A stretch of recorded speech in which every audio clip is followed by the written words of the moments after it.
My name is Nazir Afzal, and I was born in England. My family originally came from Pakistan, from the very northwest frontier of Pakistan, which is a very traditional and very tribalistic part of Pakistan. They moved to England because they wanted to give their children opportunities that they didn't think they would get in that part of the world that they grew up in.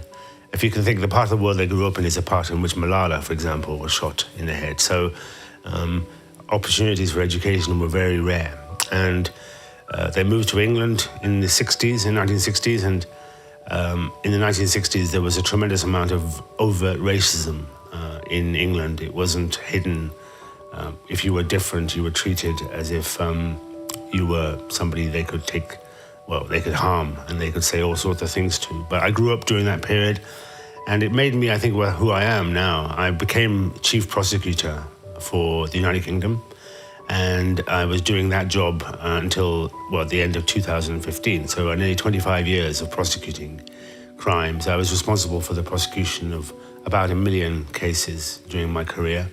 The most serious cases, murder, high-profile cases, etc., etc. But it got to the stage when I really felt that I was not adding any more value. I thought that my personal view is that a prosecution is a failure because somebody's had to be harmed in order for it to become a prosecution.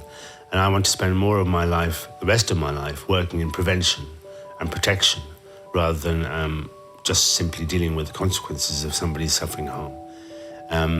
My heritage is important to me. My faith is important to me. I'm a Muslim, but I keep saying to people, my faith doesn't define me. My faith refines me. It makes me a better person.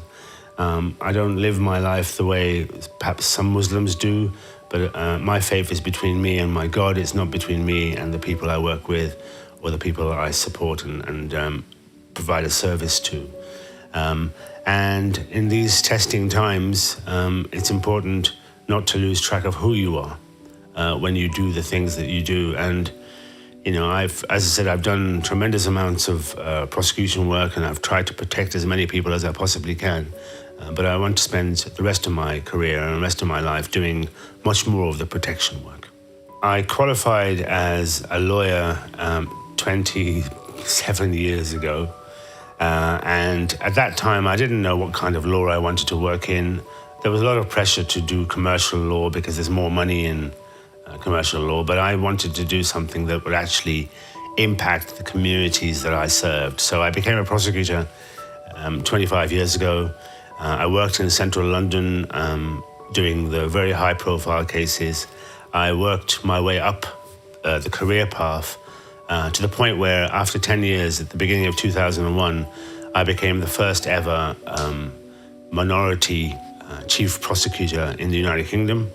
I was working in central London working with all the major police bodies and working closely with government and the state. The idea being that I would improve the service. It wasn't enough to do my job. I wanted to improve the things that we did. And part of the story came from the victims and witnesses. They would come to me and say, look, I've been harmed, but I wouldn't have been harmed if somebody had done this. And that struck a chord with me. And so I became national lead for the United Kingdom to tackle honor-based violence, the national lead for tackling forced marriage. I became the national lead for tackling violence against women and girls, and I became the national lead for tackling child protection issues. These were to my mind, they're the most important issues. We're protecting the most vulnerable in society, women, girls, children. And that's my privilege and my honor to have worked with so many people who have kept people safe. And it was simply because I was hearing all these stories, and therefore it wasn't enough to listen. You had to act upon what you heard. And I was fortunate to be in a position where I could just have discussions with government ministers, where I could talk to senior police officers and to senior leaders of other agencies. And together we could improve how we were operating. What inspires me is very simple. It's normal people, it's ordinary people and their stories. I am in awe, I am touched by the faith that people show in me. There are thousands of victims and thousands of NGOs and groups who work with survivors, all of whom work tirelessly for little reward in protecting the most vulnerable in society. They inspire me. And, you know, when somebody, for example, his daughter was murdered, that would have been something that would kill me. It would destroy me.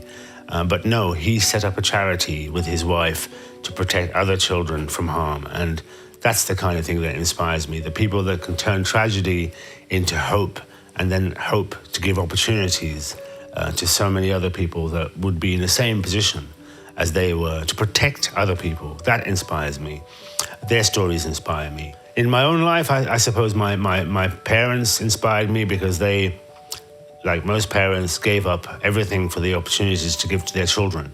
And, you know, I've got children, 4 of my own, and I feel like I've given up a great deal to give them hope because they are the next generation. So I think my parents inspire me, my family inspire me for the support they've given me all my life. I hope that I can pass something on to the next generation. There is nothing, to my mind, more important than developing the next generation of young people, because this world needs them to be engaged and needs them to make a difference. And, you know, I constantly hope that I can make a difference in the things they do, things I do, because I know that the only way that you can make a difference is by acting differently. When you hear the pain that people have gone through and the people that are going through, and you meet families who've lost their loved ones, and you realize that there is 2 things you can do. One is you can just do your job and go home, or secondly, you can do something about what you've heard. And I've always felt the need to sleep better is to actually do something for people who are not in a position of power, who don't have positions of influence.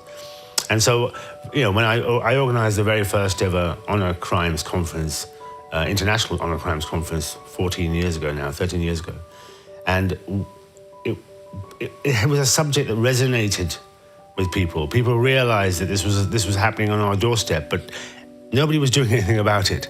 And I was honored and privileged that women's groups said, Nazir, look, we need you as a man in a position of influence to do something. And so through their assistance and through their support, we brought laws in, we changed practices, we changed policies, we made it so much better, to the point where now, you know, back in 2005, in England, there were 12 women murdered because of issues of honor. Last year, there were 5. We've reduced by half the number of people that are killed because of honor-related crime in the United Kingdom. That's 6 or 7 lives every year we have saved. And that drives me. The fact that when you develop and develop new policies, when you make a change, you're actually saving lives. And, you know, despite the fact that I've heard the most horrible things that people have done to each other, I get optimism from the lives that we save, the families that we bring together, the hope that we give people. And that is what drives me.